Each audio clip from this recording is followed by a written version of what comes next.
I'm making a layout that is really pretty simple. It just has stamps, ink, and a couple of free Cricut cuts and some plain cardstock. I'm using 2 stamp sets on this layout. One of them is, they're both retired, but one of them is called Outdoor Borders, which was an old stamp of the month. I've used this before. And I'm going to be using that wavy pattern at the very bottom of that. And the second one is an alphabet stamp called You Are My Happy from a sale that was done several years ago. But I really love this particular alphabet set. So those are the 2 stamp sets I'm going to be using. The first thing that I'm doing is I'm bringing in my T-square ruler and I'm going to draw a line 1 inch from the bottom of my paper. That's going to mark where my stamped little wave border begins. And then later I'm going to add some sand to the bottom of that page. And I really love my T-square ruler. I use it a lot. I only bought it about a year ago, but it is one of my most used tools in my scrapbooking tools. I went ahead and put the line on the second page of my layout off camera, so you wouldn't have to watch that. But on this layout, these are the colors that I used. I have Glacier, Lagoon, Bluebird, Sapphire, Peach, Candy Apple, and Lemonade. So those are the colors that you're going to see throughout this layout. Okay, so I'm starting with that wavy pattern, and I'm going to go from my lightest blue to my darkest blue, because that's kind of how water looks. As it gets further away, it gets darker. So you're going to see me stamping this border, and I'm on the close to my heart blocks. There's just a really subtle line along the bottom, and then I'm using that line to line up with my pencil line. That helps me get nice straight waves. And then I just do my best to kind of peek through that stamp and match up where I need to match it up. And you'll notice that there are some imperfections, but honestly, when the page is all done, you really don't even notice them. So it ends up looking pretty cute. So I'm going to go ahead and speed up the video, but you'll see me continue stamping those borders. I'm going to go from Glacier to Lagoon to Bluebird to Sapphire, which is the darkest blue that I'm using in this project.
I went ahead and did the stamping on the right page off camera, and then I have brought my left page back in, and I'm going to be using this stencil, which is also retired, but there is one in the current idea book that would work similarly to this.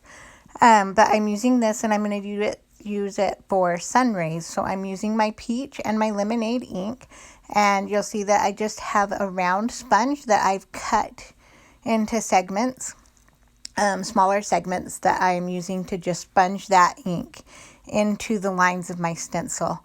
I like to anchor my paper down, so I do have my double-sided tape on the back of my white cardstock taped to my Versamat. And then I also have washi tape holding my stencil in place so that it doesn't move. Some people stencil without taping their stuff down. I'm not that talented, so I like to have my stuff held in place, and then I know I won't. My chances of messing up are less likely. Okay, so I finished stenciling the top half of that stencil off camera. And now what I'm going to do is I'm going to remove that stencil and I'm going to clean that with my stamp chamois. I love my stamp chamois. It's made for cleaning stamps, but I use it to clean my stencils. I use it to clean my craft mat. And all you do is just use water and you rinse it out. And while it stains, it doesn't lose its effectiveness. Matter of fact, 2 come in the package and I haven't even opened my second one yet. And I've had it for quite a while, probably a couple of years. So I really love my stamp chamois. I wanted to show you a stencil that is currently available that I think would work really well for these sun rays as well. It's up there in the top right. This is in the core catalog. I just thought it would look really, really cute for sun rays as well. I don't have that one yet, so I used this old one. But what I'm doing now is I'm actually took my stencil and I flipped it to the reverse side of what I was using, and I'm rotating it so that my new sun ray lines that I'm going to sponge are going to be between those peach lines. And also the length will vary and those kinds of things, so it will look like it was just part of the original stencil. That is kind of a fun way to use your stencils in a different way and to get different designs, is by flipping and rotating. Don't be afraid to just play with your stencils and have a lot of fun with those. I'm going to bring in my lemonade ink this time and stamp those new lines in the yellow.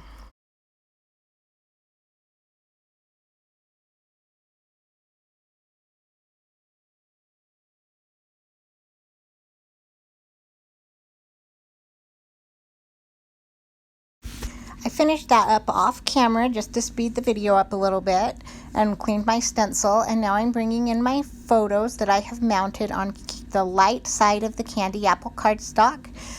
The cool thing about Close to My Heart cardstock is it's two-sided. That comes with the side that's the true color, which is typically darker, and then there's just a shade lighter on the reverse side, so it really makes it that much more versatile.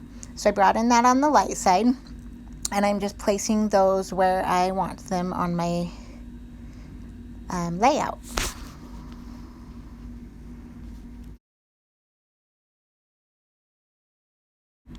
Now it's time to start working on my title. I brought in my sapphire ink, and the first part of my title that I went ahead and already placed on my clear block. What I do to get my letters super straight on my block is I actually line them up on one of the lines on my Versamat first, and then I just pick up the whole group with my block that way, and it just comes out super nice and straight. I did have to leave a space for there to be an extra T, since I only had one T stamp. So I just took that off, put it on a 1x1 block, and just filled in that little gap in my title. So I'm going to go ahead and just take my page off the Versamat and show you how I line my letters up on my Versamat. I turn them up, the stamps upside down, so that they look like I would read them on the paper. And that way the back side is up and ready to be picked up with my block. So just kind of giving you a quick demo of how I do that. So here's the little line along the bottom of that stamp that I'm also using as a guide. So I matched that line up with the line on my Versamat, and that guarantees that my letters get picked up straight on the block right off my Versamat. And I just realized I forgot to add my sand. So I have cut a 1 1/4 inch strip of almond cardstock to use as my stand. I'm going to show you that the cardstock is two-sided. You'll be able to see the light side and the dark side. And the other thing I love about Close to My Heart's cardstock is that it has a white core. So I'm actually going to tear that and make a rugged edge border that looks more like sand at the beach might. Okay, so now I'm going to bring in some saddle colored ink, And I'm just going to sponge that white core just to make it darker. So that's just kind of another cool thing about the white core cardstock, is it makes it even more customizable. After you've distressed the edges, you can then go back and add whatever color you might want to put on that edge. I apologize that that's a little bit off camera, but hopefully you can see that I'm just sponging the very edge of that. And I'm also going to go back and put a couple more coats on to make it a little bit darker, just to my liking.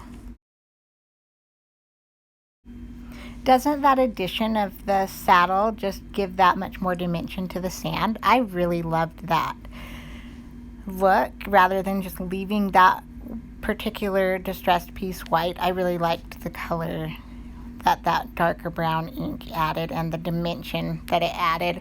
I'm going to go ahead and do the stand strip for my right page off camera now.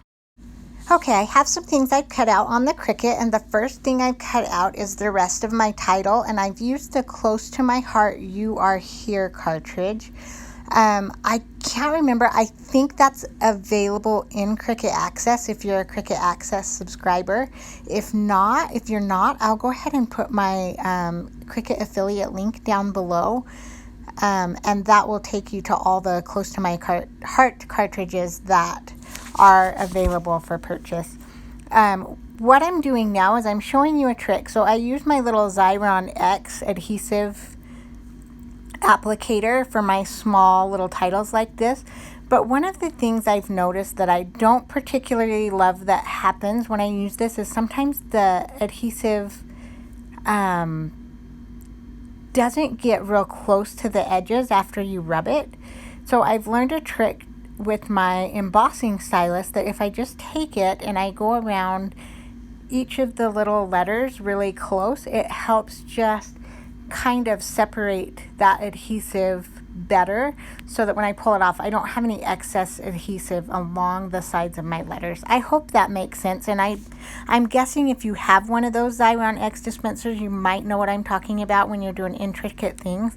It's just something that I've learned in the past that has really helped me get a better quality adhesive application.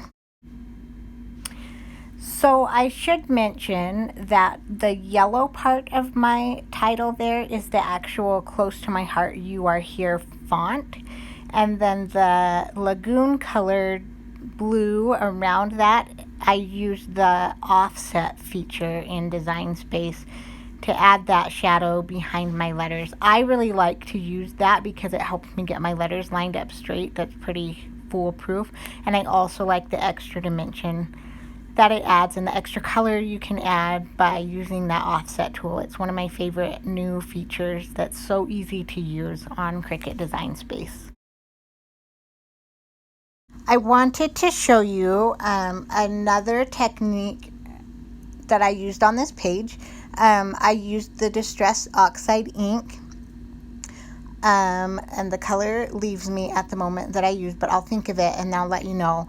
But what I'm doing, it's called the Smooshing Technique. So I'm going to put that ink directly onto my craft mat. I'm getting my stuff out of the way here. I'm going to put that directly onto my craft mat. I'm going to spritz it with some water. And then what I'm going to do is I'm just going to take a piece of packaging that I had left over from that sponge that I cut up that I was using earlier, and I'm going to use that to apply the ink to my paper. And I will say that I actually did try this with the peach ink that's just dye ink on a previous project that I did, and it did not work as well. It didn't stay wet long enough for me to like really play with it and get it where I wanted it. It just soaked right into the paper really fast. So I really like these Distress Oxides for the fact that they stay wet a little bit longer and they sit on top of your paper for a little bit longer, just so you can manipulate them and play with them a little bit more. That ink color came to me. It is called Abandoned Coral, which was very close closely related to the peach ink that I used in my stencil before, so it was a really good match.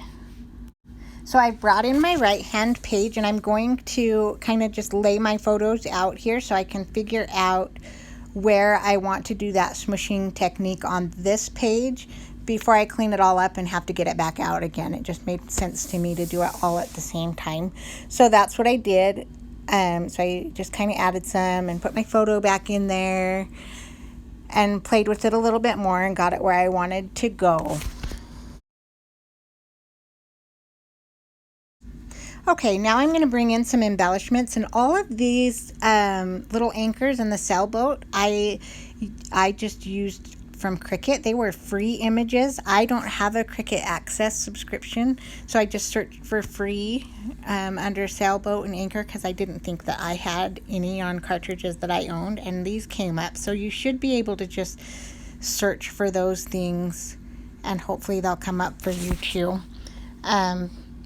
But that is the simplicity of my embellishments on this page. I just did a couple of Cricut cuts, and then later I'm going to come in and add some lemonade shimmer brush bladders, and I'm going to add some journaling and call it good. It really was a pretty simple layout, but it also had a lot of fun techniques and different ways we can use plain cardstock and ink to get a really cool layout without even using pattern paper at all.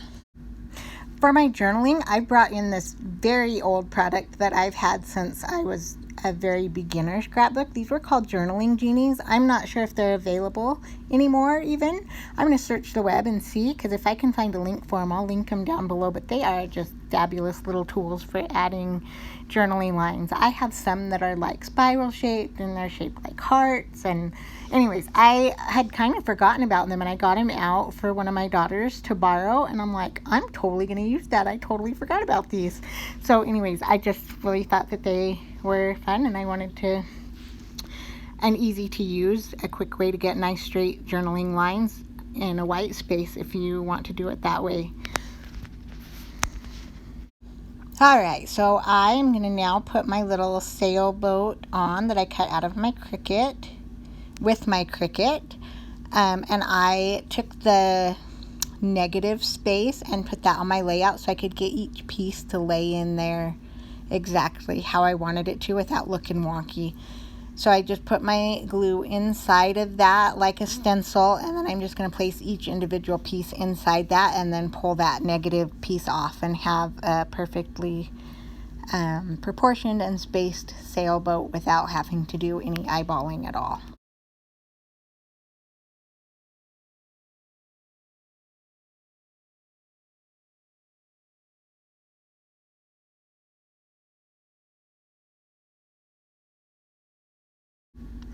Alright, so I'm just adding a couple more little Cricut cuts up there to make an embellishment cluster in that top left corner of my right page.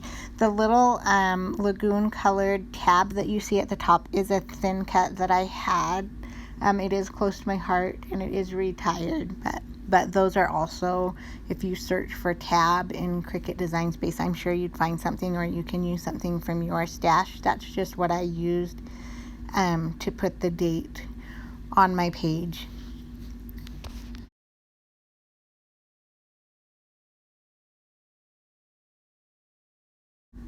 Okay, so I have one more little embellishment. I have these little white enamel stars in my stash of embellishments. And what I'm going to do is I am going to take my blue alcohol marker. It's one of the Spectrum Noir Tri-Blend markers. It's the lightest shade in that marker, and I'm going to use that and just color those little stars and make them blue.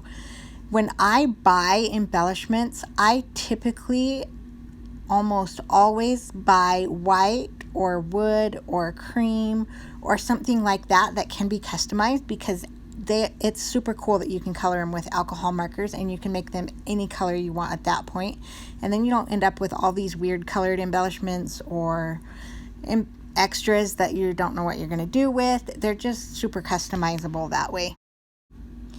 Okay, now that those are all colored, I'm going to bring in my little piercing tool It's a paper piercer, so it's made to poke holes in paper, but I like to use it to pick up little tiny embellishments that already have adhesive on the back. So these little stars have adhesive on them. So that's how they came. So it helps me just pick them up and place them where I want them on the paper instead of using my bigger fingers and little tiny embellishments and getting frustrated. I just use that tool.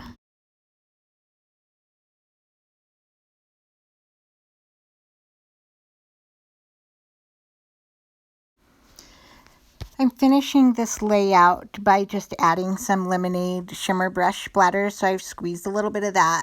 I shook my shimmer brush up. I squeezed a little bit out on my craft mat and picked up some excess with my brush, and I'm just tapping that out onto my paper. And you'll notice I'm using Post-it notes as a mask so that I don't get that on my pictures.